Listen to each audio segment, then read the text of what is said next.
You're listening to a Roddenberry podcast.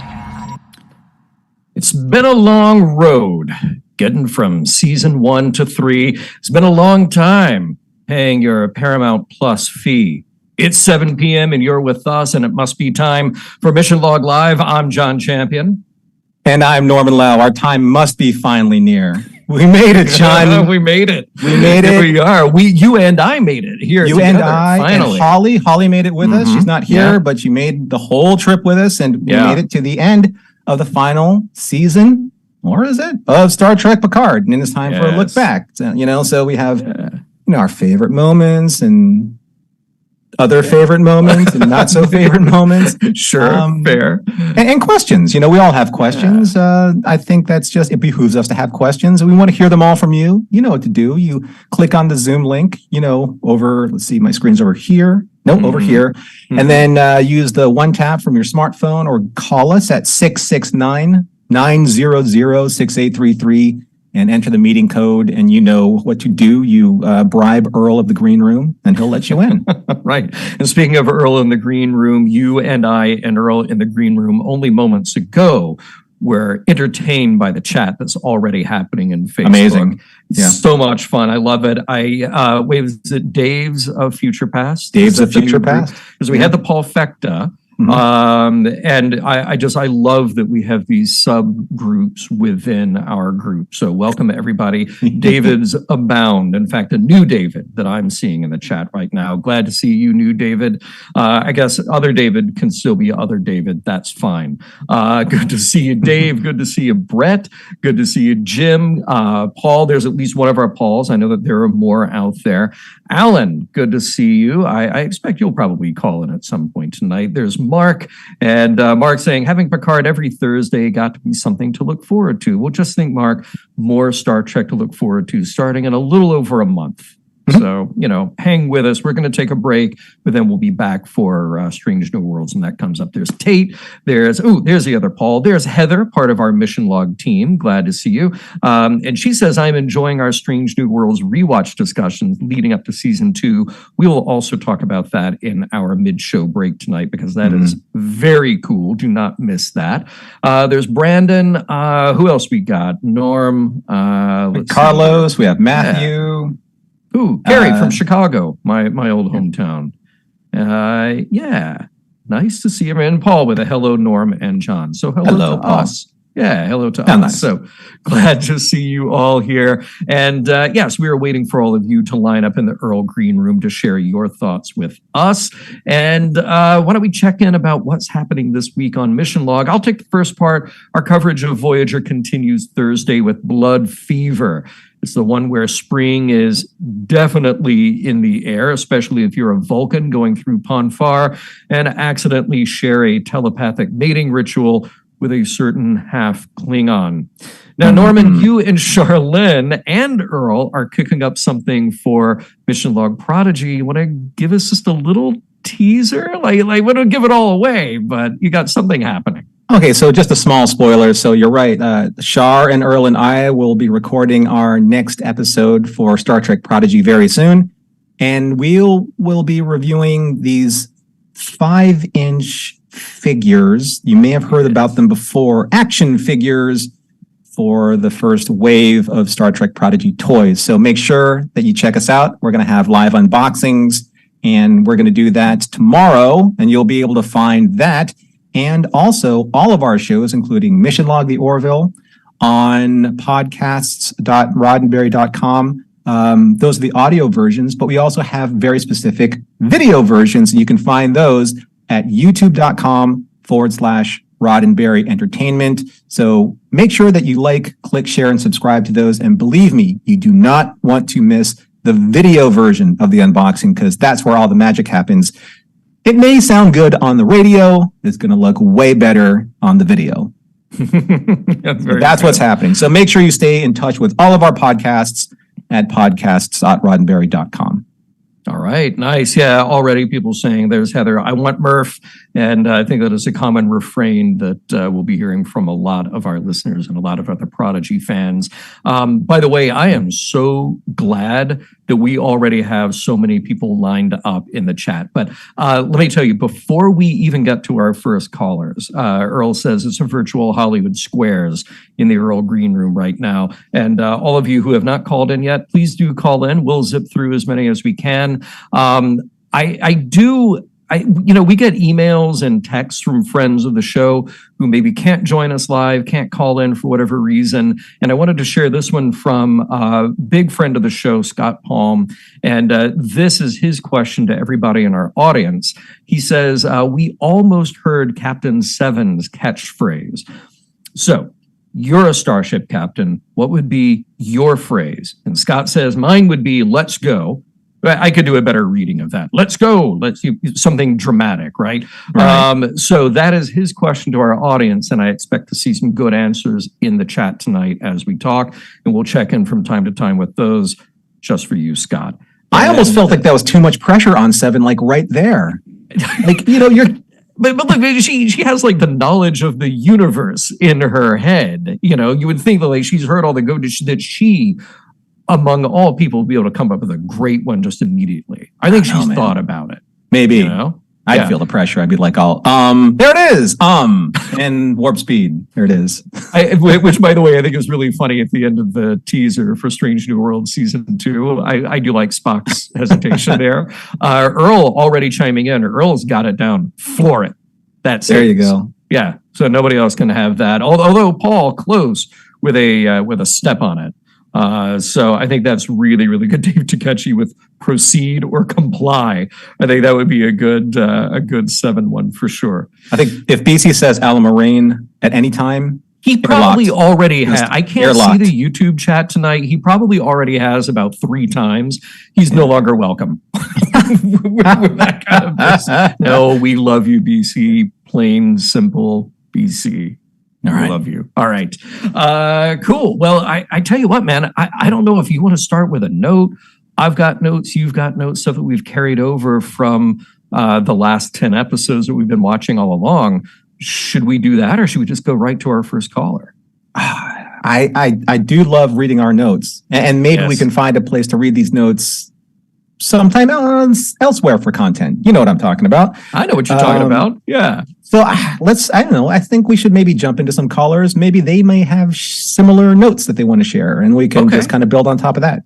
I want to get our first caller in here, who I believe is going to be Cosmo. And as we are getting Cosmo moved into our live stream, here's another thing that I want to parse out to people, because I love Scott Palm's question. I think that's Spencer saying, give me the boogie.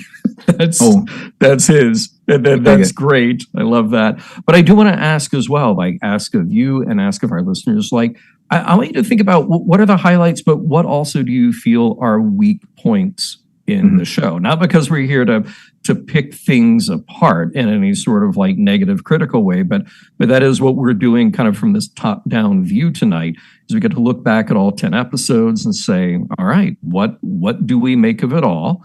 And what worked for us, what didn't work for us? And I'll start out. Let's see here. Cosmo hasn't quite made it to us yet, but we'll give Earl a second to move him into the chat.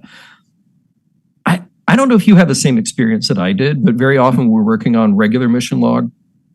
You watch something once, and you have this sort of gut reaction, this didn't really work for me. I don't know if I love this episode. I don't know if I'm going to be able to get through it. And then you watch it again, and you start to find the nuances and the things that you love, right? And I think I look back at this whole season, and I think episode by episode, a lot of my criticisms might have been sort of pointed. An episode rubbed me the wrong way. Then when I look back at the whole thing, I think kind of like I teased a few weeks ago on this show, I think my positions have softened a little bit because I'm so won over by the cast and their chemistry. But I also have to put certain blinders on and go, okay, I just can't get too much in the minutia of the story and the mechanics of how they got people from one place to another. But because if I do that all day, then I will go nuts and I will just be hypercritical. I'm wondering, I'm wondering if, like, in a rewatch, if you do the entire thing in one sitting and treat it as one 10-hour-ish movie instead of, 10 1-hour-ish episodes, would it be different? It's kind of like, because sometimes I feel like because they're so syndicated that they don't have the same type of beginning, middle, and end structure per episode that leads you into a cadence of, okay, this is an episode and the next one's an episode and the next one's an episode. And, just by sheer coincidence or maybe some careful planning, a little careful planning, that it all makes sense as one large story, as opposed to watching it with the intention of watching it as one large story. Yeah. You know what I mean? So I don't know if it would make any difference just in terms of the consumption of that, and if the character beats would make a different sense because the rhythm is different if you looked at it that way. Well, see, here's what's so weird, because I can look back at seasons 1 and 2 of Picard. I'm going to leave Strange New Worlds out because it is episodic, but I can look back at seasons 1 and 2 of Picard. I can look back at seasons 1 through 4 of Discovery. And with all of those, I can say, oh, okay, I liked this season more than another season.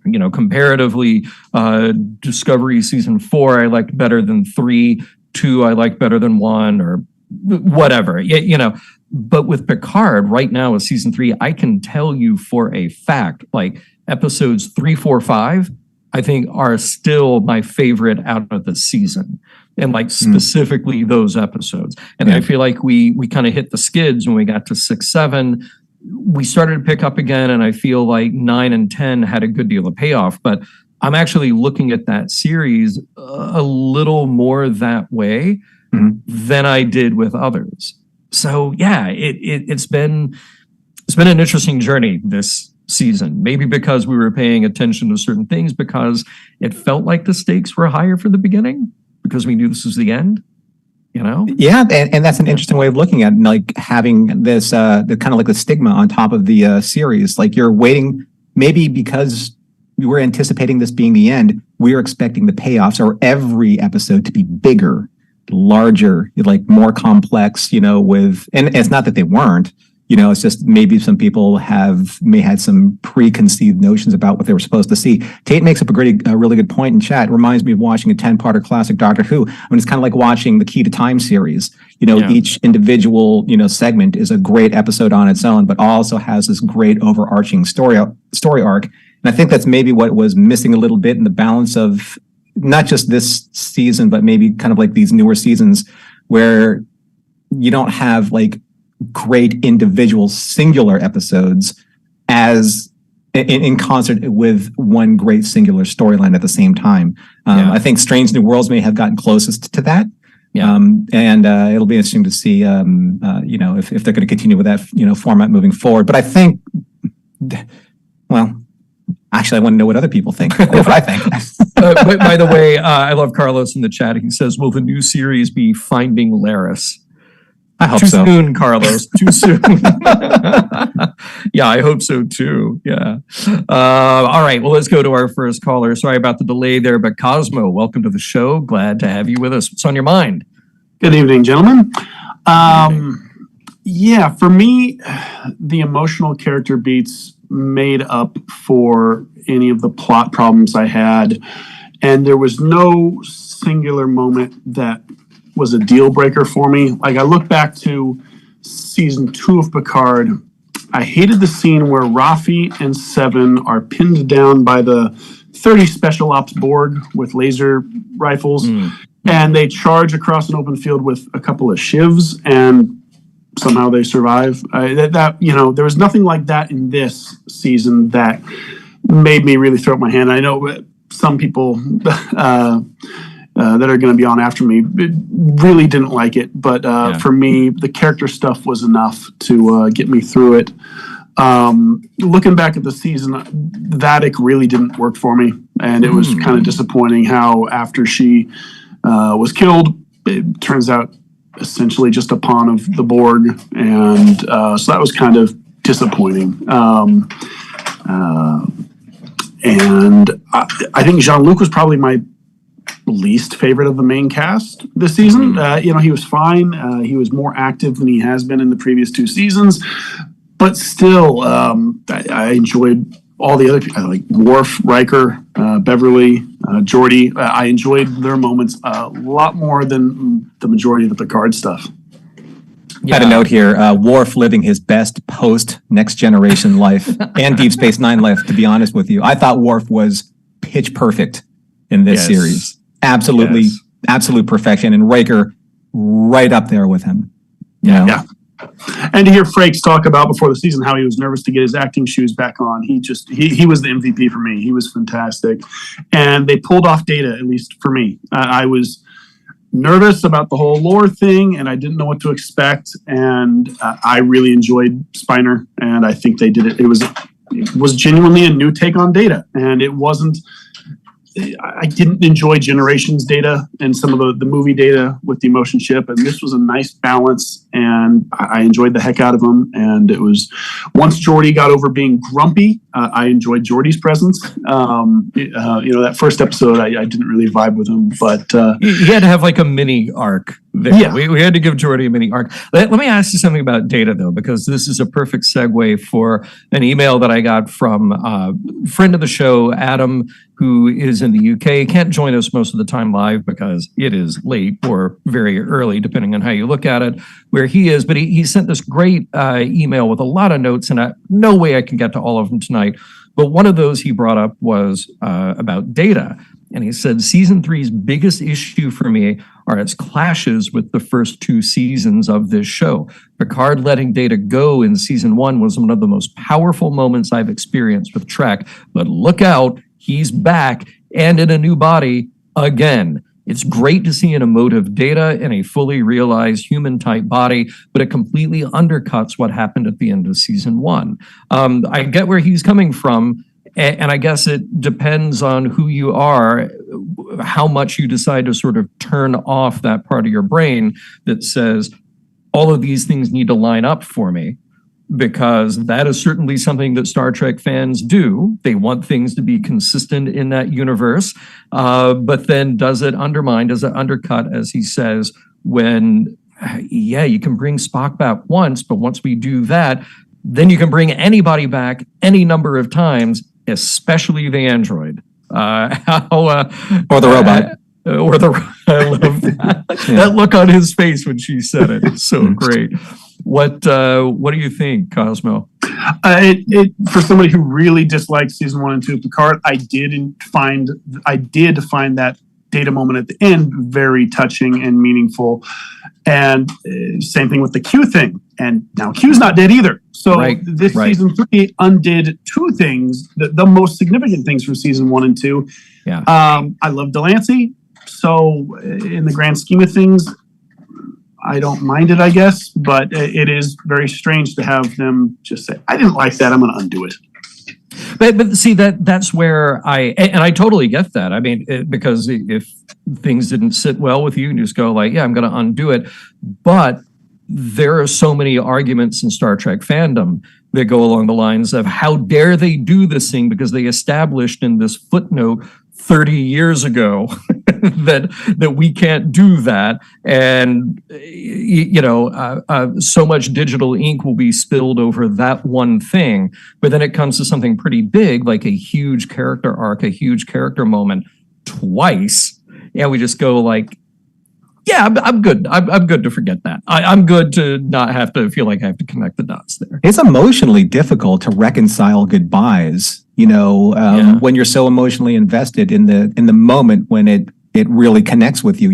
There you have this great emotional cathartic moment as an audience member and you make peace with it.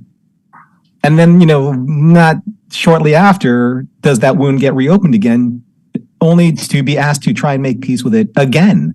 Right. So it's difficult to do that because these characters mean a lot to us. And when we want to say our goodbyes, we say goodbye. It's literally the most singular, most powerful word in the human language is goodbye. Right. So when you do that, you don't want to say goodbye again. It's like making this dramatic exit after a party and you have to go back because you lost your car keys. It's like, oh, well, sorry, I didn't really mean to leave. I just left, but I didn't. So now I'm leaving.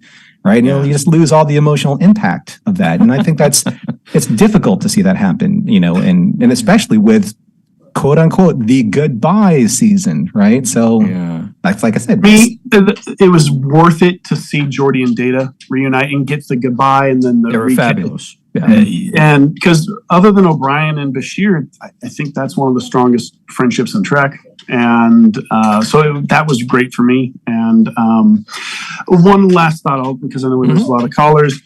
I hope that New Trek in general can communicate a little bit. It was weird that Prodigy had a finale with a big Starfleet fleet getting taken over and fighting each other, and then this one. And I know animation takes longer, but just like somebody write a memo and say, hey, we're doing this, so that somebody else doesn't do it. But even in spite of that, I didn't mind it. It didn't ruin anything for me.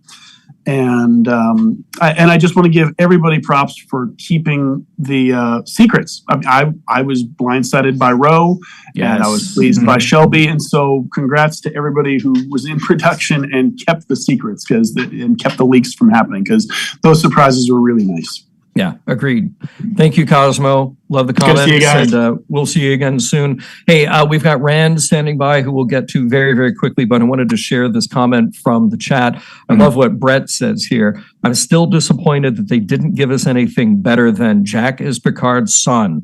And in the end, the whole plot of the season hinged on that fact. Love seeing my crew together again, but it always felt a little tainted. And I get what you're saying. You know, if you're going to introduce this whole new character who everything is central to, we need to spend a little more time with that. Otherwise, he just feels very detached from the whole thing. I think Jack lost a lot of his agency once, like, Riker started going, are you not seeing what I'm seeing? You know, and do you not know what he looks like, who he looks like? And Picard's like, what? It's like, it's like, come on. I know that you have a lot of skilled writers in the writer's room, but that was some pretty decent bludgeoning, you know, as a matter of fact, to make a point. And once he became Jack Crusher Picard, it kind of changed his tone a lot, you know, and and lose a little bit of the agency of his character that we saw as kind of like this young hotshot Han Solo-y kind of pilot at the very beginning, which I thought was kind of cool. Yeah. All right, well, let's say hi to our next caller, and that is Rand. How's it going, Rand? Hey, Rand. All right, tonight. How are you guys?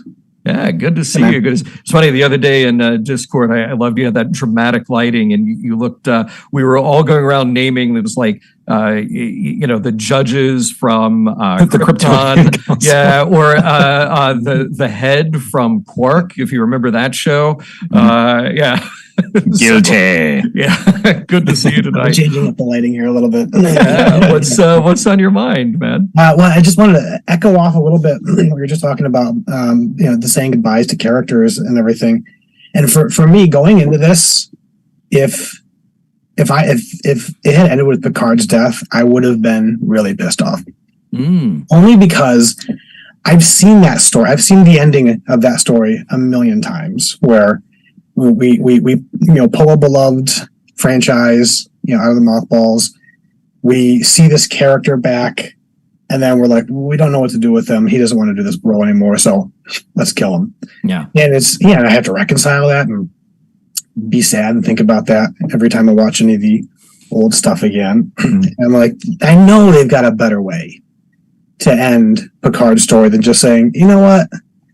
It's in vogue. Let's kill him. So. Yeah. Hey, look, it's never over, because if we learned anything, they're just going to keep your body on ice at Section 31 for decades and decades for no good reason. So, no worries there. That's true. Yeah, they'll do an army of Picard clones and Kirk clones. They'll just keep them coming. Yeah, I was almost surprised we didn't see clone Kirk when we saw him on the Daystrom station. Yeah, the thing that I really dug about this season 3, and I'm going to say before, I'm big into fan service. I love all the callbacks. I love all the kitschy stuff, and it feels like Terry Matalas went to Grandma's house, took this really precious thing off the shelf, and then played with it for a whole season, and then very carefully put it right back where he found it, right up to the ending sequence where they're playing cards. Right. And I was like, I love that. It's so perfect. Yeah. They keep Yeah. treated it with respect, just like Grandma would have wanted. It's an old thing. We all love it. And put it back right where it belongs. See, you put it in a really nice way. Norman and I are having a conversation. I can't remember how long ago, and we put it a very different way. It was like, you know, this is how at the end of Book of Boba Fett, you get out all the action figures and you put them all together and make them play out a new scenario, and then you put the action figures back.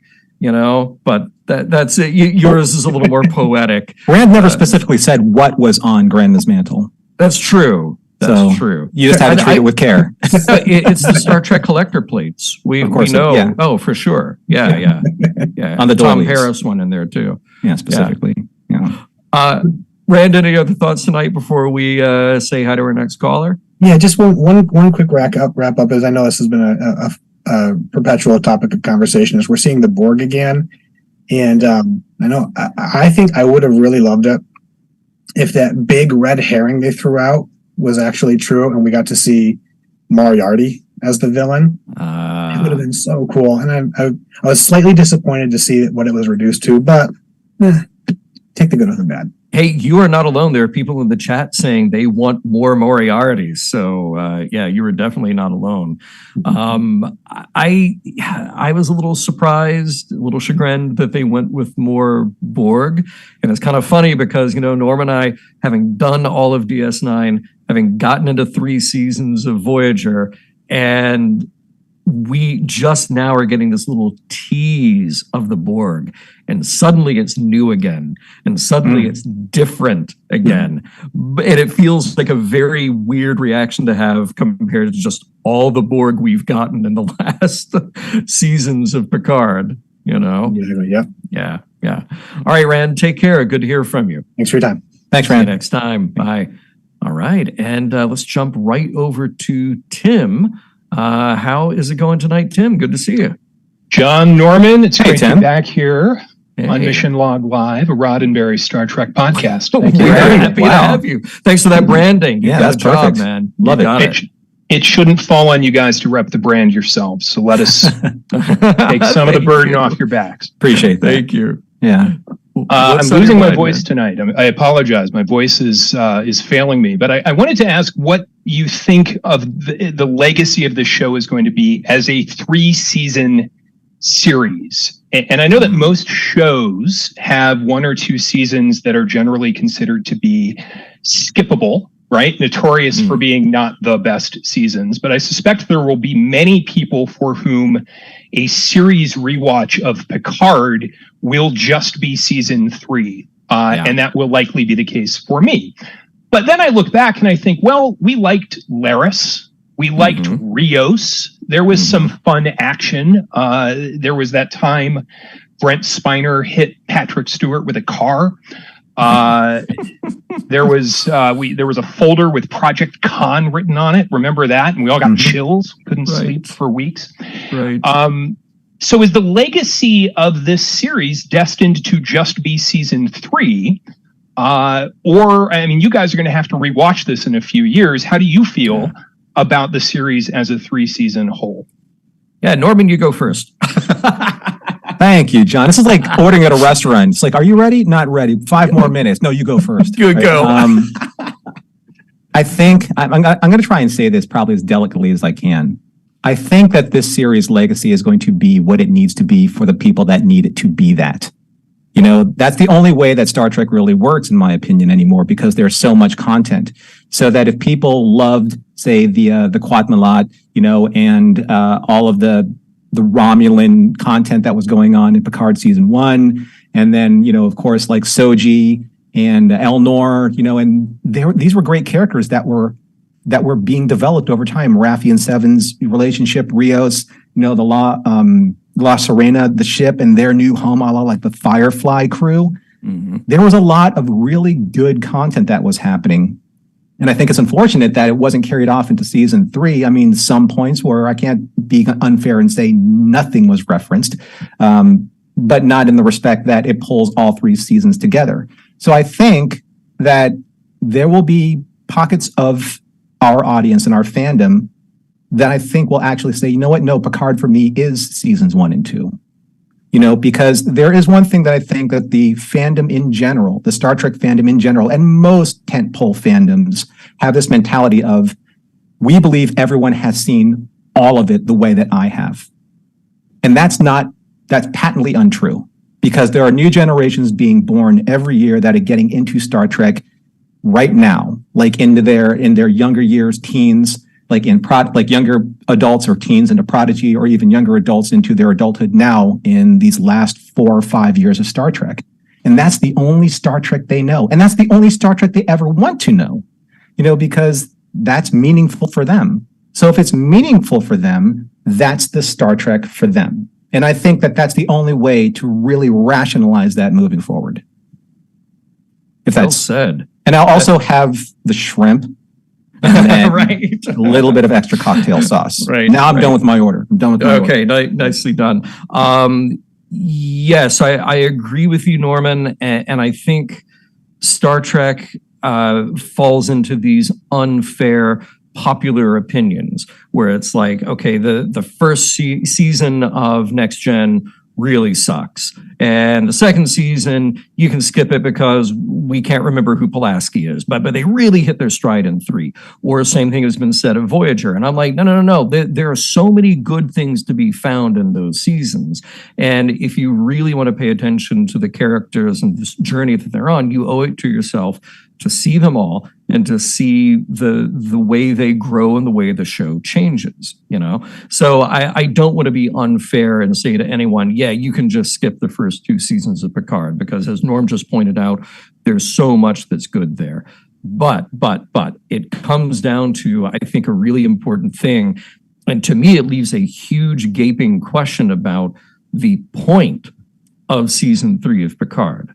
Because I can't look at the point of season 3 of Picard to just be a great Star Trek show. I think that this is a very good to great Star Trek show that is designed specifically for the audience who is there either in 1987 or grew up with the Next Gen movies or grew up with a parent who grew up with those movies. And for them, they needed that extra dose. They needed that extra hit. And I've been on the air here many, many times saying the cool thing about being a Trek fan now is you can go out and find the things that really speak to you and just really dig into those. And you don't have to love every show equally. You don't have to spend as much time on all of them. You can find the ones that really speak to you. But it leaves me with this question to say, okay, are we left with season 3 of Picard with this feeling that this is a show that is really for that generation of fans because it specifically speaks to them? And if that is by design, okay, so be it. They made a calculation at Paramount Plus to say that's the show that we want to commission here.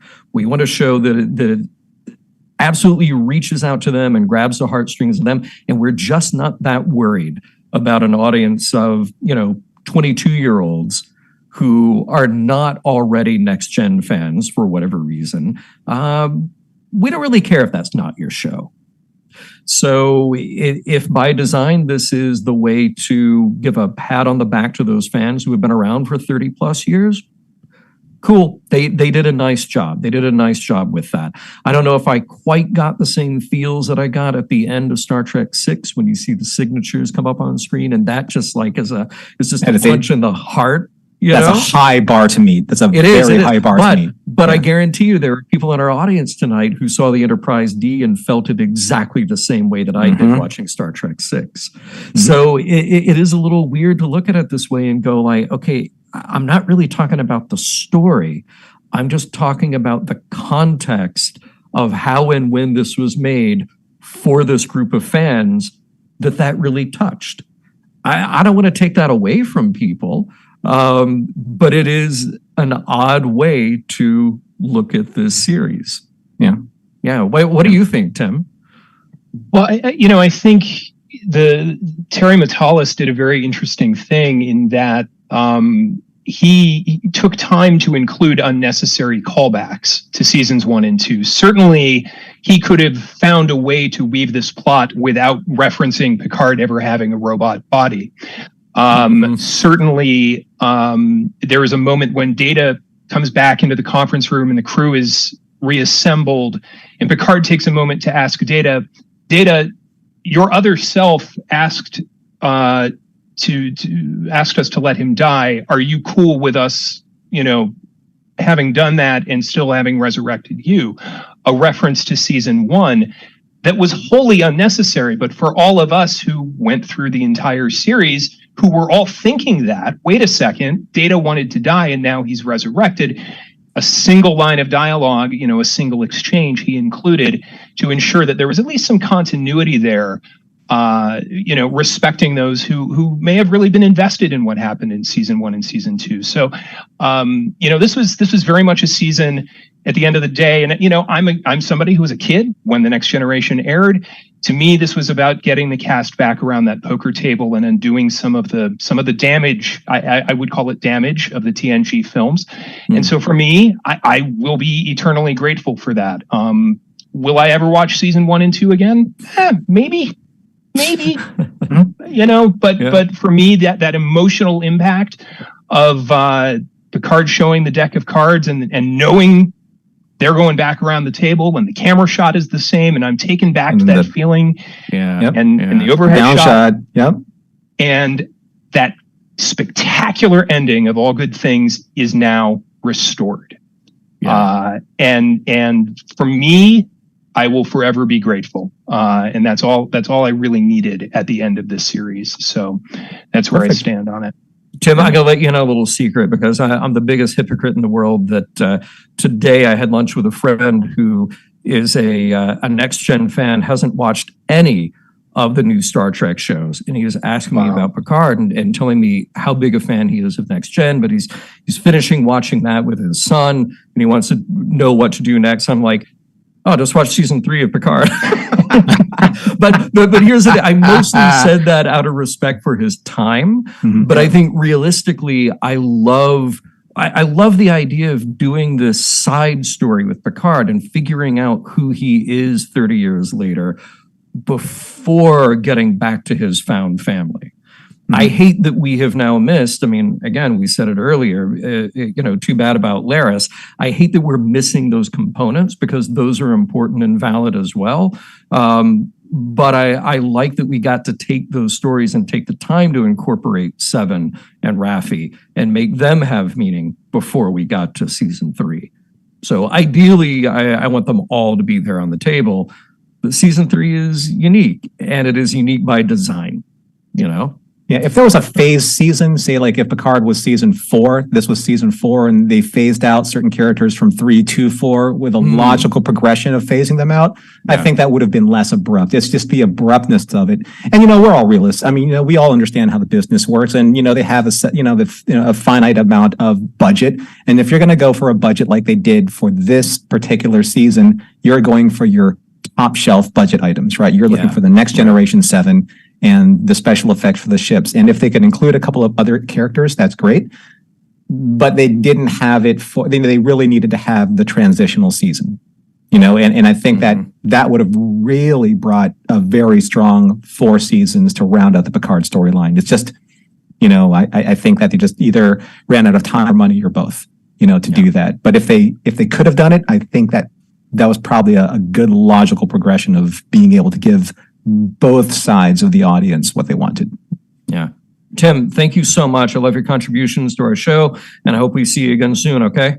Appreciate it. Thank you both. All right. Have a great Thanks, night. Tim. Okay. Hey, look, I know that we're past about the hour. We usually take our break now, but we've got a ton of calls, and I know we're going to run a little late tonight. Yeah. So I would love to just go ahead and talk to Brandon, and then we'll do business after we talk to Brandon. The business. How you doing Hey, tonight, guys. friend? How are you? Hey, I'm good. I think so it's interesting. A lot of the conversation about whether people have enjoyed this season or the show in general have really sort of centered around the balance of new stuff versus things for old fans. For me, I feel like in both cases, You've heard me express some frustrations. You might have heard it on here, but it's for me. It's not about channeling like my inner comic book guy, but taking it sort of in a vacuum. I actually, it's not entirely in a vacuum because it's actually been against some of the other newer Trek shows. We talk about Strange New Worlds, we talk about Prodigy, Lower Decks, and I'm like, okay, we can do this. We can write a really good, compelling story. And if any characters or any like cast are still around and deserve it, it's this one. And I feel like people should have said, this is going to be my opus. I need to make sure that I write the best things I possibly can for this cast because the last time they're together. Yeah. No, I found season 3 better than season 2, but for me, that's kind of like saying The Rock could probably take me in a fight. Like Hey, he couldn't take 7 of 9. Okay, we haven't gotten to that episode yet. But yeah. he couldn't. I can't even pronounce that episode. What's it called? Like Sunkatse. Yeah, that's it. I can't wait, Yeah. man. Yeah. Gesundheit. Yeah.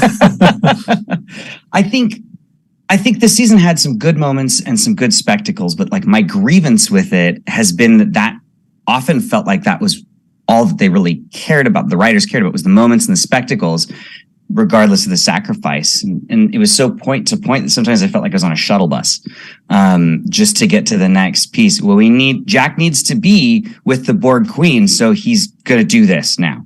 Yeah. And that makes your pacing kind of go crazy too, as you're like, well, we need 10 roughly hour-long episodes. And so sometimes it's like, oh, we don't have time. Don't worry about it. We don't have time. And sometimes it's like, oh, okay, actually we need to really holding pattern. Right. And so you get with the focus on just dramatic moments, you get things that leave huge character questions with characters who are really good, have really good history. I mean, you love the moments that you get with Riker and Deanna, but in that same season, you have a moment where you've got William Riker telling Jean-Luc Picard to leave the bridge of a starship and telling him in the most condescending and angry voice, you've just killed us all in front of the entire bridge crew. Yeah. Mm-hmm. And this is staggering to me. There's got to be a huge acknowledgement of this in the next episode, right? No, it's forgotten by the next episode. It's just dramatic moments so we can hit this cliffhanger. Yeah. And through all of that, we get this Picard who has become a failure, whose plans never work, so that we can move the goalposts again and again to drag out that story. And it kills me because we just do this for the sake of suspense. And I feel like we can do better than that. And that is what really just, yeah. I hear you, man. I absolutely hear you because, yeah, we all have that ability now, I think, because we are all so much more media savvy that it's like, well, I don't even know that has changed that much because we do it all the time looking at 80s, 90s Star Trek. You get to that 41-minute mark and you're like, okay, they got to bring it all home now in the next 6 minutes because those credits have got to run and we know this has to get wrapped up. We know I have to move on to the next thing. And it feels maybe a little more cynical when you also know that you have to lead to this big dramatic ending because we have been told over and over, this is the most important Star Trek Picard story yet. You know, we've been told that we can and will be affected emotionally by this because this is what we expect of you. There are character moments like that, like you just pointed out, and there are just set piece moments like that I'm still having a big problem with, like renaming the Titan the Enterprise G. I have far too many thoughts on that to get into in our little 1 hour show, even if we went another 2 hours beyond this. And maybe there will be yelling when we get to Vegas and do this in person. I don't know.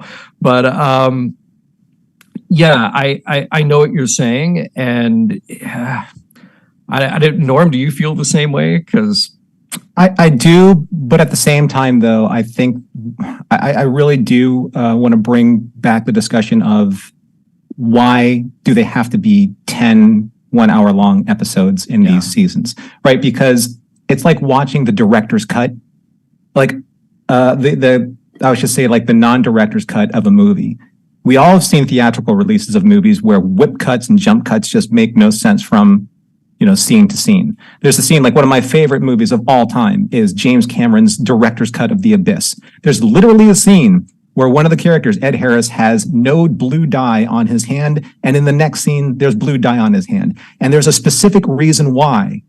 And that's what a truncated time frame does to what can have these wonderful, breathable moments that just don't fit into this 10 episode format.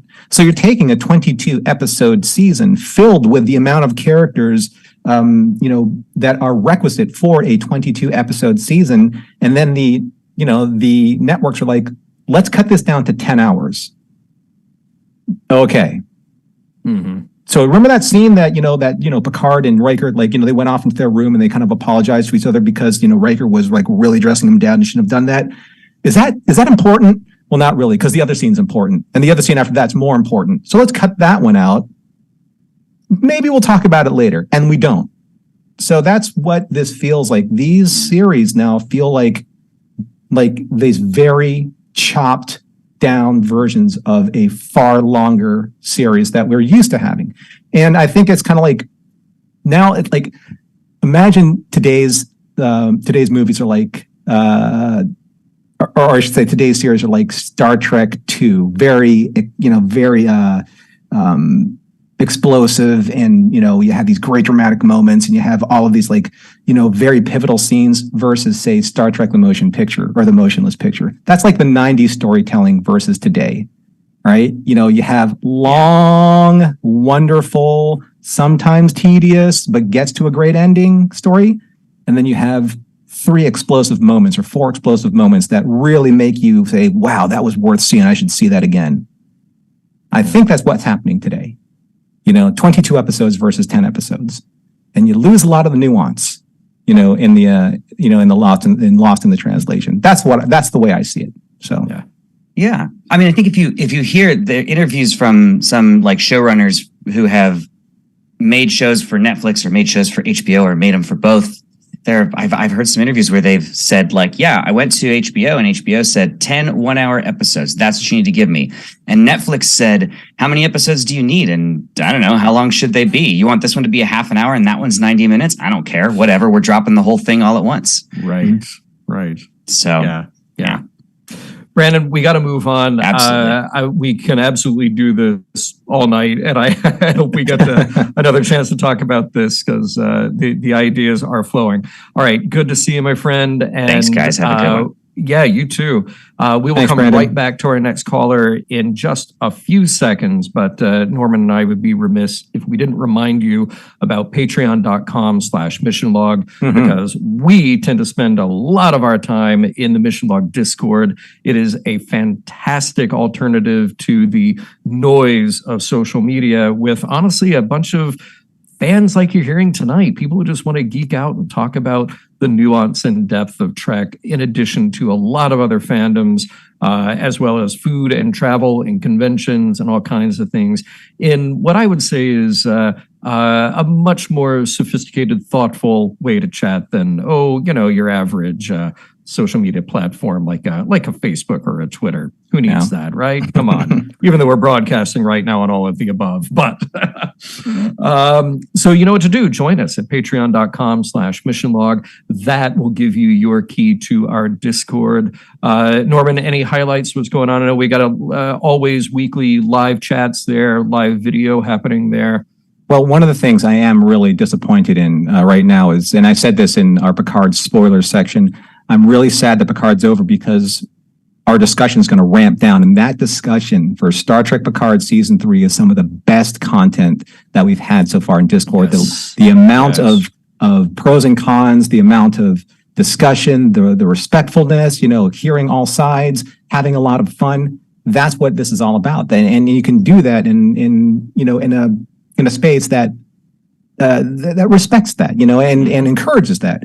And one other thing that I mentioned and I teased earlier on, I said that, John and I, we're going to get some notes. And if we don't get to our notes, we can maybe talk about this somewhere else. Well, one of the things we started doing on our Patreon only uncut videos for Mission Log Patreon and Discord is that John and I, when we have extra notes from our shows, we bring those as value-added material, or the BAM, as we call it, to specifically just the uncut version of that video, exclusive for our Patreon subscribers only.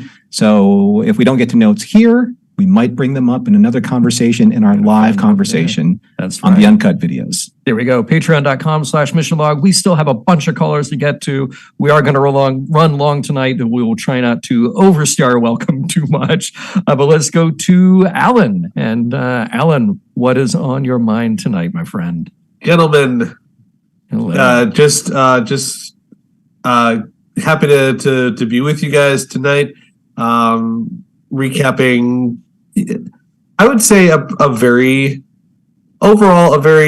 good season of Picard, and yeah, I'm finding myself sort of listening into the conversation as we go, and depending on where the discussion goes, I'm like, oh, that's a good point. That's a good point. I think first of all, when I think back on this season, it is going to be primarily the performances, and especially certain top line performers. I don't know what it says about me as a TV consumer, but when I think about it, has there been a better lead performance this year than Patrick Stewart that I've seen? Has there been a better supporting performance that I've seen this year than Jonathan Frakes? Has there been a better featured performance this year than Todd Stashwick? I don't know that there has been. I mean, and again, I'm not the most discerning viewer. I watched all of the arc, but I don't know. Do you think there's a chance that someone from the show gets recognized? I mean, I just think about Picard talking to Jack in the final episode in the Borg Nexus, and saying, "I'll be here with you," and just that gutted me. That moment sticks with me more than practically anything else this season, including the D. As this is what this show is about. This is an actor giving the best performance that he possibly can. I think here's something that's really important about what you're saying is that we do live in an era where now there are so many more shows and choices by orders of magnitude than what we had 10 years ago, certainly more than 20 or 30 years ago. So our attention is stretched so thin. And there's a lot of noise. There's a lot of junk out there.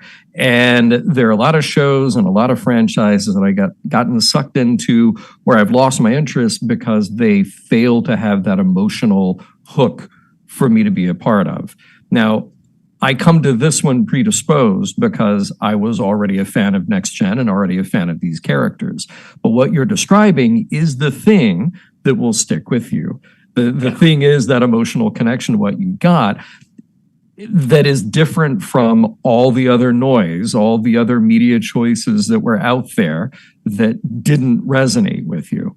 So even if we can all sit here and pick apart the story, pick apart the details, morals, meanings, messages, when we get around to that, that's still important for the way that it hit you. And I think that really goes back to a point that Norman has been making on our show in weeks previous to this, which is, okay, how much of that emotional connection just outweighs the other aspects of the show that you could or would pick apart and dismiss? I mean, that was Cosmo's call at the top of our show. Oh yeah, was saying that, And Carlos makes a great point. He goes, these 7 actors were telegraphing volumes with just a look. They were all so good. Yeah. And I think that's a credit to the show.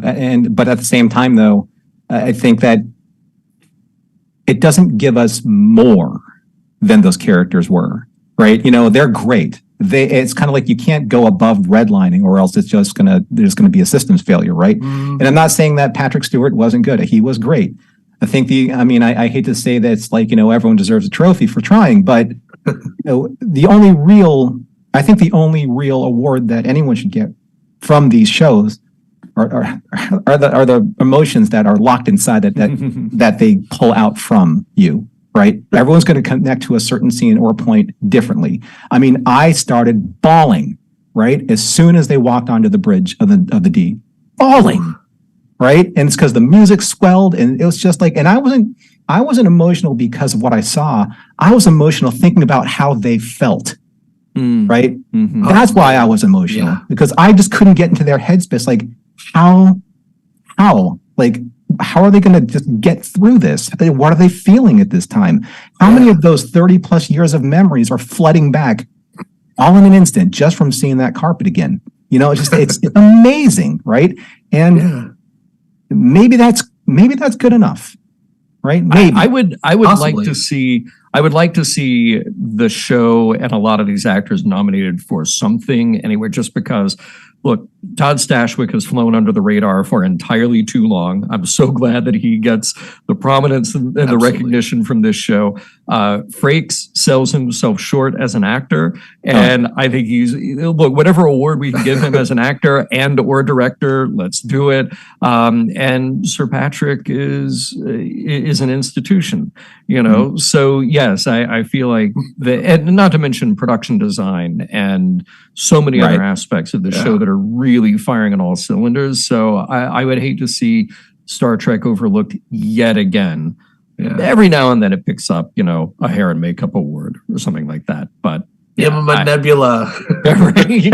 right. Yeah. Give them coffee in that nebula. That's what there you go. There you go. Frakes, I guess we'll call him the player coach of the year, since he did act and direct at the same time. Yeah, exactly. And Norman, I think too, going back to your point of feeling that way because you could tell as those characters, for me, that did it too. Like, you can feel how much it's not just actors playing parts, it's the amount of themselves that has been invested in these parts that you feel. Yeah, definitely. And you can tell there's kind of a freedom in the actors doing that. Like, they have known and they've inhabited these characters so long that they have the freedom to do that, and it's really cool to watch. Alan, I hate to cut it short. Yeah, we got a bunch to go through, and I definitely want to hear from everybody. I hope you have a great night, my friend. Yeah, if I may, 2 quick hits. Yeah. I agree with you about Enterprise G. They could have called it the Picard. Right. Yeah. And if we're gonna sign off with our catchphrase, I'm partial to andiamo. Nice. You got it. That is yours. It'll go on your t-shirt. Yes. Thanks, Have Alan. a good one, guys. Take care. Have a good one. Later. And let's say hi to Paul. Paul, I was just singing your praises to a friend of mine who is an expert model builder. I hope everything is well with you. Everything is well. Good. John Champion, Norman Nall, right. the Hi, Roddenberry podcast. Great to see you too. I've been off for 3 weeks because I was so livid after one of these episodes. I called in and hung up. I am on a minority, I believe. I come up with 2 words: introspection and choices. Seasons 1 and 2 resounded with me, much as they were promised by Patrick Stewart as being an introspective, kind of look at his life and how to face, aging. And I got those things from those 2 episodes, or those 2 seasons. I mean, there's how to study death, how to study saying goodbye to friends. Those 2 seasons are wrapped up in that. This season was in my opinion, I'm very happy that Star Trek is popular with so many people, but it was empty for me. They told me what it was going to be. It's what it was.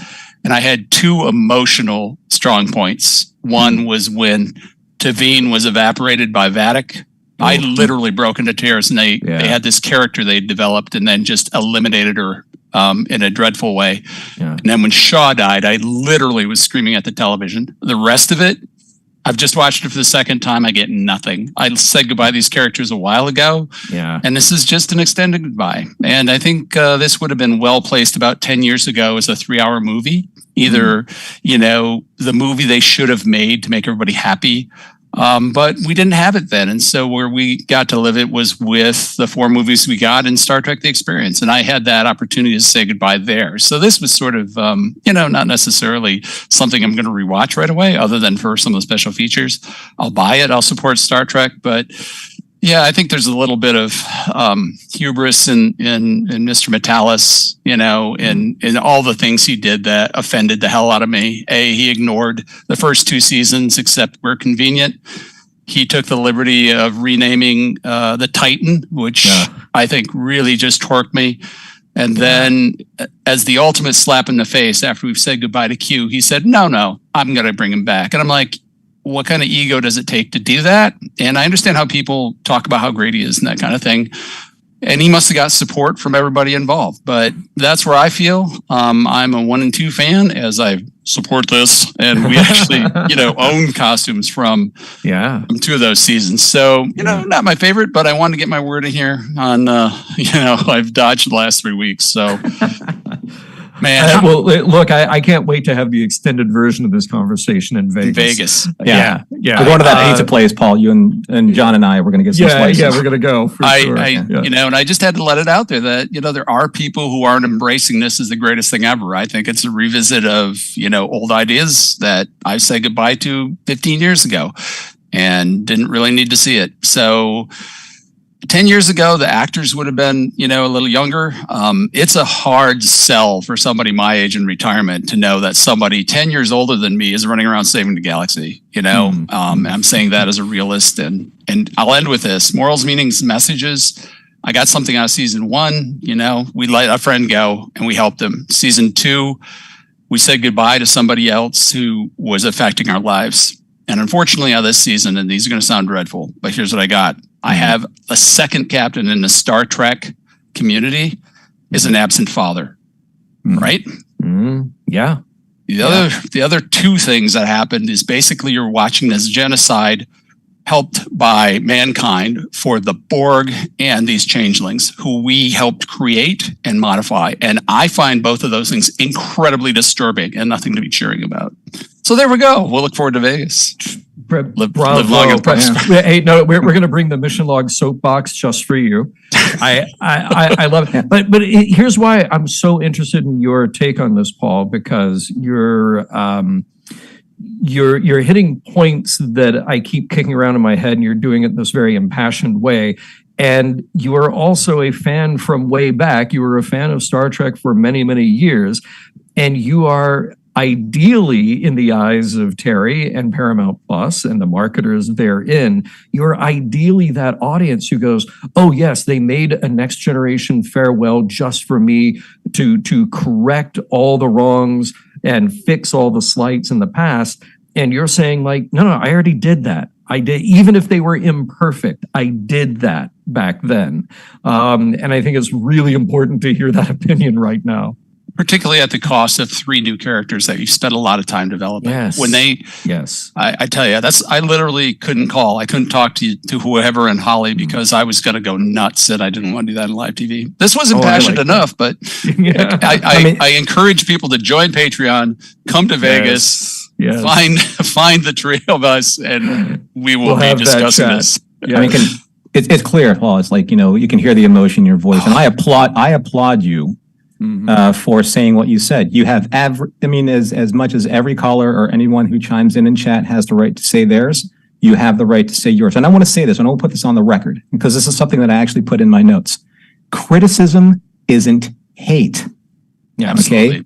Criticism isn't hate. Star Trek fandom is not love it or leave it, right? It's passion. Okay, this is how I don't want to see the fandom operate moving forward, right?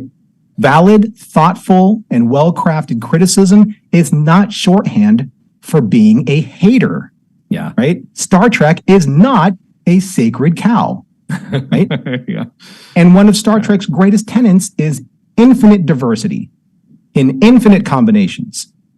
And any fan has the right to bring this level of rational, critical thinking and articulation to the discussion. That is how you build discussion. That is how you build discourse.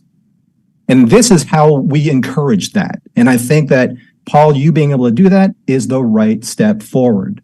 Just as much as people have a right to say, I love it, you have just as much right to say that these have caused issues for me as a fan. Mm-hmm. And I think that we should encourage more of this kind of conversation.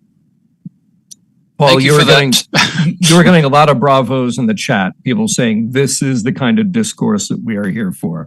So yes, thank you, and more to come. Take notes and don't call on emotion. Take your notes and do it rationally. So with that, I defer to the one and only John Arminio. Appreciate everything he brings to the table as well. Live long and prosper, fans. I see. Thanks, take care. Paul. See you soon, Paul. Bye. And with that, John Arminio, look at the introduction you got, my friend. Yeah, I got to follow Paul. That's he warmed the audience for you. Now go. Right? You did. Yeah. Yeah, it's interesting. I think philosophically, I completely agree with everything Paul said. But like Magneto is right philosophically. I have to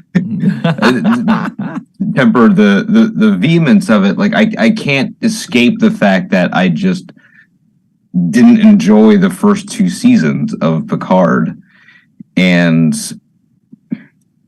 I felt definitely emotionally manipulated by certain elements of the nostalgia in season 3. Sort of like how in the first second trilogy in Jurassic Park, like the first Jurassic World movie, where they play the John Williams theme as they're like looking at the gift shop. Yeah, it's like you didn't earn that. Yeah, you haven't earned this moment yet, guys. Yeah.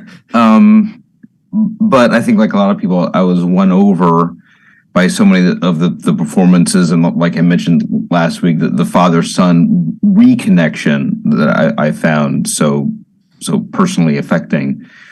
But I think, not only the nostalgia of mine is not infinite. I think for me going forward, the raison d'etre of Star Trek is morals, meanings, and messages. And so when you have television just formatted like this with 10 mini movies composing sort of a 10-hour film, I think that becomes much more difficult to actually have a coherent, like, thematic and philosophical standpoint like you do with episodic television. And that's one of the reasons why I have such a soft spot in my heart for Star Trek Insurrection, because I think that's the only TNG film that really takes the morals, meanings, and messages seriously. As spectacular as First Contact is as a sci-fi action adventure film, I think the spirit of Star Trek really lives in Insurrection. Hard agree, my friend. And if the lesson of Star Trek going forward is this is what makes Paramount subscribers go up, I don't know what that holds for what makes Star Trek special to me, which is its ability to comment on humanity right now and maybe give us a light going forward. That is, God, as always, that is so well said. Thank you. And it dovetails, I hope, with what I was kind of getting at earlier, which is in response to Tim, what is the legacy of the show? And that's really the thing that concerns me, because there is this level where it's entertaining and it's nice to get these emotional beats from these characters and be in that world again. And I might be overreacting a little bit here when I ask, like, what actually is the point of the show? Because if the point of the show is just to appease that section of fandom who felt not like Paul Harveth did, but who felt like they didn't get the ending they wanted 20 plus years ago and needed to be with those characters again, then is that Star Trek then telegraphing to another part of a potential audience, hey, guess what? This Star Trek is not for you. Yeah. Because this Star Trek is for the people who just need to be there with those characters again, as opposed to what we all say to each other as fans most often. No. Star Trek is this big universe, this big tent where we talk about big ideas because it's fun and it's entertaining and there's action and there's great characters. But its whole reason for being is that we get to have these conversations and these allegorical stories about morals, meanings, messages, ethics, philosophy, and heart and humanity. And I'm not saying that season 3 of Picard is completely bereft of that. But I feel like anything that was in there is competing mightily with that part of the show that is designed for that audience who's been waiting 20 plus years to see this. And by doing that, I do honestly feel like you're leaving out a chunk of the audience. Now, I will partially defeat my own argument by saying on a certain level, that's okay, because now we've got 5 series on the air at the same time. Yeah. And if this is just designed for those people, I guess so be it, because I hope that there are a lot of other up and coming fans or those who are Star Trek curious who will dive into Prodigy or Strange New Worlds or Discovery or something where maybe the bar of entry is a little lower. And what makes me sort of, I don't want to say disappointed, but not as thrilled with this sort of formulation of Star Trek is like if you look at an episode like Measure of a Man, using Patrick Stewart as the mouthpiece for your philosophical discourse is one of the most powerful tools of this kind of storytelling that we've ever seen in any medium. For him to give that Picard speech is incredibly powerful. And when we are gifted those tools as viewers, I don't want to see those thrown away just to get a shot of the crew on the D again. As much as I love the Enterprise at D, as much as TNG is my show, and as you know, heartbreaking as it is just to see Geordi look at Data and say Data, you know, that's always gonna get me. But I think, you know, he's, you know, this is just such an extraordinary cast, and I think with the right writers, you can make such profound statements about who we are as a species and where we can go and what our potential is, that I as fun as it is to be on the D, I don't want to see that squandered. No, I will see. Isn't that kind of the problem, though, with also where we are now, 30 years past, and just by very nature of the production? In 1989, I think that's when Measure of a Man. Somebody can correct me or not. You don't have to correct me, but let's say, you know, but you're in the thick of a show with this great talented cast that just has to make a great story week after week after week, right? That's the goal. Just use the resources we have to make a great story. Now, 30 years later, it has become this self-referential thing that has to exist in this universe that is constantly sort of folding back in on itself, that is aware of the greatness of these characters, as opposed to just the characters being great. Yeah. And that is a much more difficult parameter to write within than just saying, look at the sandbox I have. Look at the ship, look at the crew, look at the ideas. Let's go with that. And as you just said, let's put this powerful speech in the most powerful mouth on board this ship who is in our cast. Yeah. But now that it's like you can't do that anymore. I don't think it's impossible, but now it's all this baggage of 30 years behind it that makes that an even more difficult task, even though it shouldn't be, because you still have these incredible writers and you have more resources than you did before. And with the fan reaction to just the idea of Star Trek Legacy, I think a show with the word legacy in the title is going to go in having that exact problem. Yep.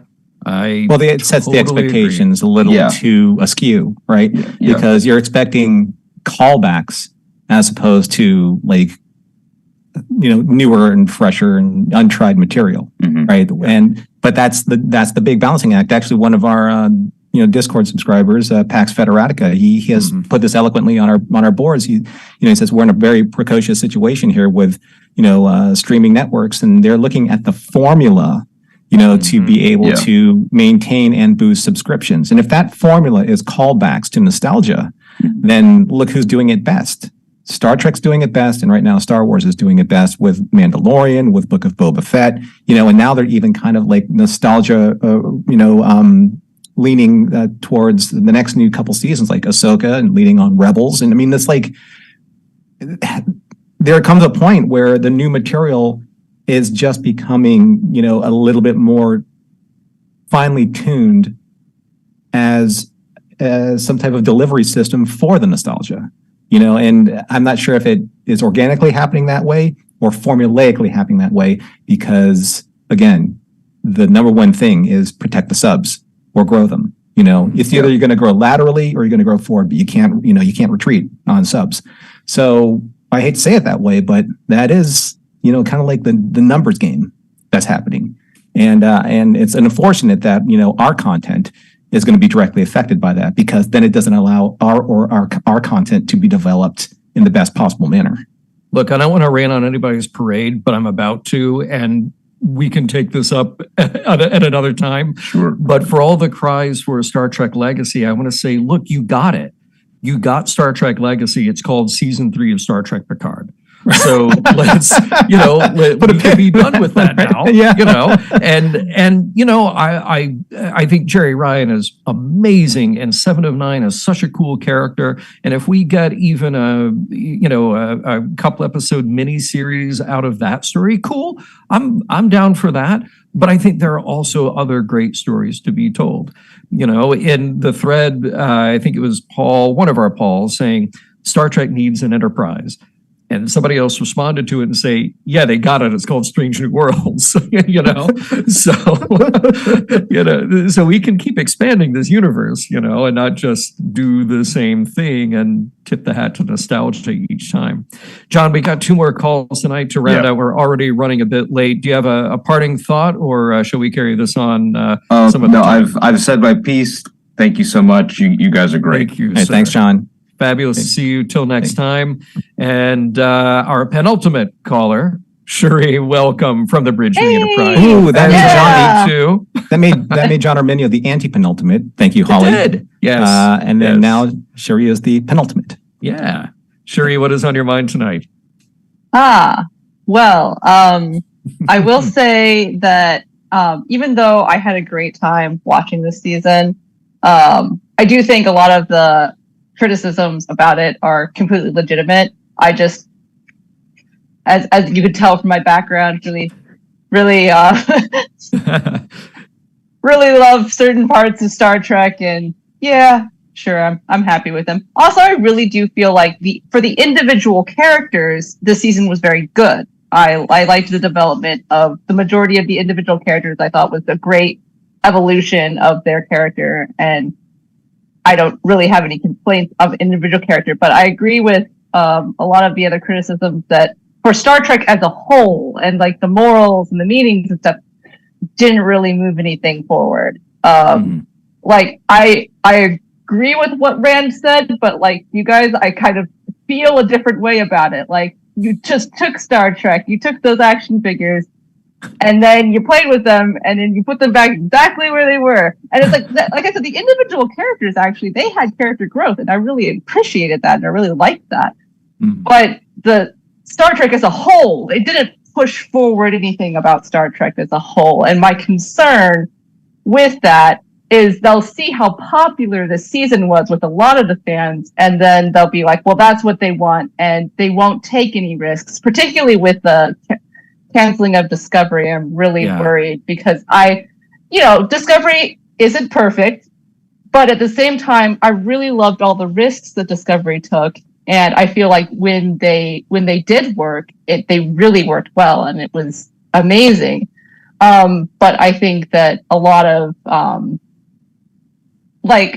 corporations that make media don't necessarily want to take risks. They just want to will give them the most money. Sheree, here's what's disturbing. Here's what's disturbing. You're saying all of that, and I'm thinking to myself, you just reached into my mind, pulled the words out that I wanted to say, and expressed them so perfectly and eloquently. And at the same time as that, Earl was saying in the chat, I feel like Sheree just read my mind. So this is very disturbing, and you are very talented with that. Vulcan mind meld. I know. But what you're doing, I love this because it shows what I hope our entire audience has, and that is this critical mind where we can enjoy things, we can also critique them, and we can have a conversation about it as opposed to devolving into taking cheap shots and dismissing other people's opinions. You're doing exactly what we have always ever wanted out of this show, and so thank you for that, and thank you for the really creepy weird part about reading our minds. I wanted to go into the whole risk is our business soliloquy, like risk. So close. Risk is our business. Exactly. Yeah. And I will say that, like, specifically just in general for this season, the thing that even like while I was watching it, I was so excited when they first had the changelings, and then they're just a red herring for the Borg, and I just feel like that's deeply disappointing because the changelings are such interesting. And if we had seen like an assimilated changeling, or like what would that even do to the Borg? That's so fascinating, and they didn't give us any of that. So that was very disappointing. I agree. Definitely agree. And I'm wondering if any of this is going to go into like the spin-off worlds of, novels or comics, or, maybe into Star Trek Online. I don't know, but I like getting my story in the vehicle that the main story is told. I don't like having to, sift and search through, a bunch of different other peripherals, to do that. But it might be, and I know that I've heard discussions like, it might be explained away in something else. And like, well, good for that. So you shouldn't have to have that. Yeah, you shouldn't. Have I don't think. I got nothing else to add to that because you summed it up perfectly. Any other final thoughts tonight? I did want to end on some pros, so it wasn't all cons. Like I said, I enjoyed watching it. I want to give a message out to the corporation at large. Yes. Don't just keep doing this, or then I will stop enjoying it. But I mean, I had a good time. I do want to throw in one more complaint of them killing Ro and Shelby. I mean, I'm glad none of the main characters died, but it's kind of bad when you take both of those like really strong, excellent female characters from Next Gen and you're like, just bring them back very briefly just to murk them right away. And it's like, don't know how to feel about that. I thought Ro was heroic and unexpected, but also perfectly in character. I thought Shelby was just a cheap shot. And I remember on that episode here, talking about it, and then somebody in the chat saying, "But we didn't actually see her die." And like, she's dead. They killed her. Okay? We certainly didn't see her alive at the end. So no, we didn't. Like we did Tuvok. Yeah. Okay. So, but I will say for the individual characters, like I love Deanna's moment of like being like, I know where they are. She finally got to use her powers for something that wasn't just like the Romulans are angry with us. It's like, yeah, we know, Deanna. Yes. And like Beverly got to be really cool, and she got to use her medical knowledge for really cool things. My favorite episode of this season is still like the jellyfish episode. I was like, the space jellyfish. Oh, I loved it.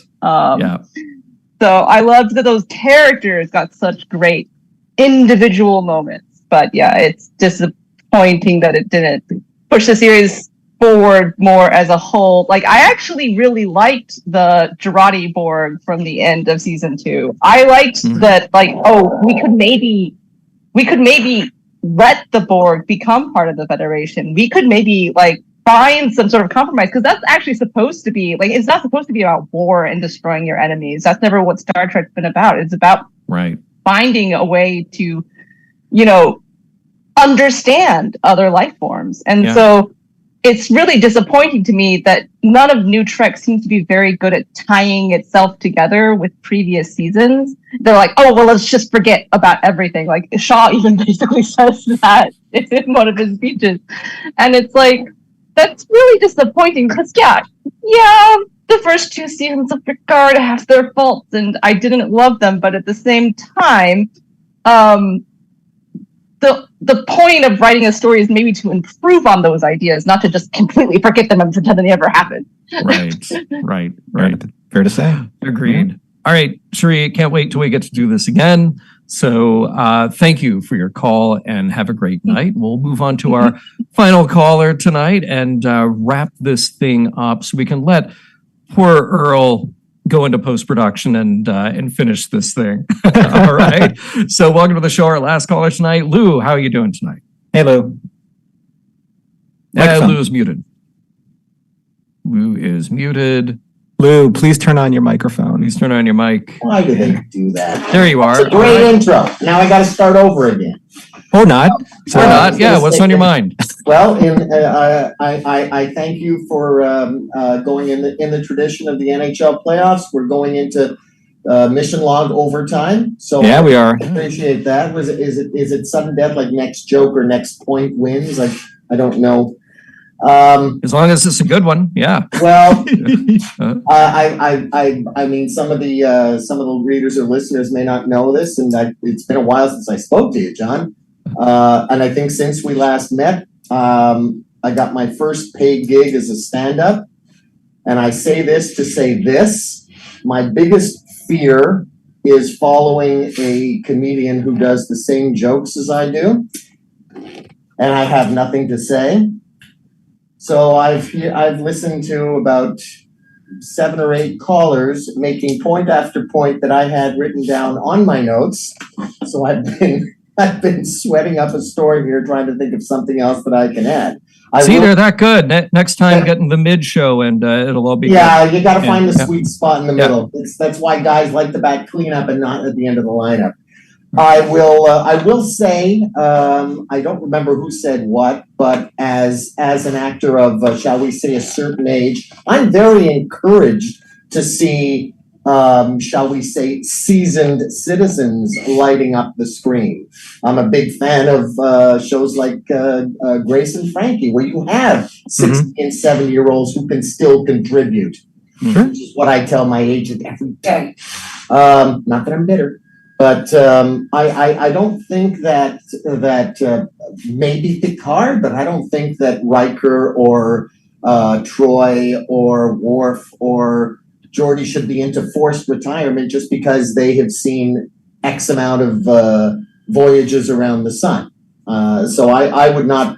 I was actually very, very pleased with. It was hit and miss, but I think season 3 of Picard was more hit than miss. There were things that I didn't enjoy. I couldn't figure out when they were going to bring in this one or that one, and I thought that it blended well. As a performer, I looked towards the acting and the writing, and I thought it was generally top notch. Like you said, I think it was John who said that Frakes is, I think, underrated as an actor. I was glued to him on the screen. There were lines that were written for him. The banter between him and Worf was excellent. There were funny moments. And Worf played the funny man, straight man, the Frank Drebin, if you will, very, very well. I appreciated that.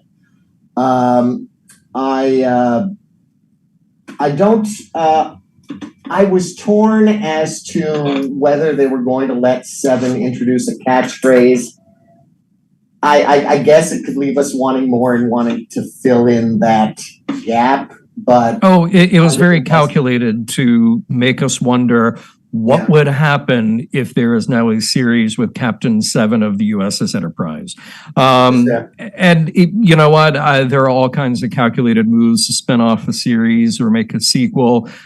I get it, but was it a little too on the nose? And then was it even more on the nose to have Just a Q little. dropping at the All end? it Yeah, was- there's a Well, lot I was of going to noses. mention that. Yeah. Okay, I mean, all that was missing was for Steven to like wink at the camera. Yeah, Almost waiting for that. Yeah. But I will say, and I love John Delancey. I love the art last year. I should point out, at least I thought that seasons 1, 2, and 3 were not, as far as I could judge, not even really connected one with the other. I mean, they were totally different plot lines, totally different storylines, and if you can watch a season without having watched the other seasons and be totally immersed in what's going on for those 10 episodes, which is not what you see in other series in terms of character growth and continuation. That's fair. I was watching the finale. I was going to watch it again. I didn't have time, but I felt that, okay, so this is the finale. So this is going to happen with Jack, and we're okay with that. Oh, okay. So the next gen characters are gathering in the 10 forward poker room, and okay, I'm okay with that. But I there's only so many curtain calls you can do as a performer, and after a while you want to leave the audience wanting more. And then you bring in Q and Jack. This is the last episode of the series, or even of the season, and it's like a reveal that nobody was asking for, that nobody needed, and that it took me out of it. I was PO'd for a while. I thought, why would they do that? There's no plans for a sequel of the series. You don't want to put a completely unnecessary and uncalled for I won't say plot hole, but complication in there. You're trying to tie everything up, and that just Well, that is the part that's the very cynical wink to the audience. We know we're making a TV show. We know we've got you hooked.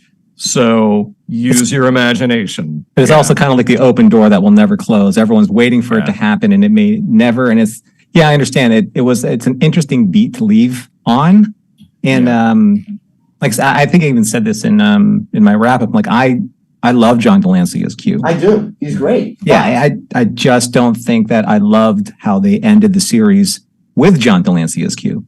Yeah, right. You know, it was right. It didn't feel right, and just the fact that it is Star Trek Picard, it should have dovetailed with the poker scene from All Good Things. All the Next Generation cast gathered together, and that would have been fine. I think it would have closed the book on this very nicely, and I thought better than this. Yeah. I appreciate the comments, and by the way, you know we're so far past time, but you did bring up something earlier in your notes about the cast being of a certain age, and I also had that down in my notes. It's something that I want to carry on as a conversation some other time, whether on this show or on stage somewhere, because on the one hand, I really respect this show for having older actors in a plot line that is driven by them. I also think there is a cynical and dangerous thing about fandom hidden in there as an unintended message. So I will tease the audience with that as I further flesh out my notes, because it struck me the first time I saw it, I was like, oh, this is great. And then I thought, is this really where we want to go with this? And that is my tease. You guys catch me in Vegas or whenever, and we will carry on that conversation. Final thoughts tonight. I give it the last line, and then Norman, last line. Mm-hmm. I'm just grateful every Monday that I can tune in to have you guys there to fill in the gaps, and your audience, some of the most insightful people I have met virtually in fandom. They will answer the questions that I didn't even know I needed to answer. So that's why we do this show, because they do. I'm not worthy. Perfect. That's it. And then, mic drop, Jeff. Yeah, there you go. Exactly. Thanks, Lou. Thank you. Appreciate it. All right, and with that, Mission Log Live at last is produced by Roddenberry Entertainment. Technical production on Mission Log and Mission Log Live by the inoculable Earl Green. Be sure to visit podcast.roddenberry.com for the latest from Roddenberry Podcasts. If you would like to support Mission Log directly, give us a look at patreon.com/Mission Log. Special thanks to Norman, who we finally got to do this together. I'm so glad, my friend. Yes. Thank you to everyone who joined us live or later next week. Holly and Norman will be back one more time before the break with a special guest. So we hope that you will join us for that. We look forward to seeing you next week. This is a Roddenberry podcast. For more great podcasts, visit podcast.roddenberry.com.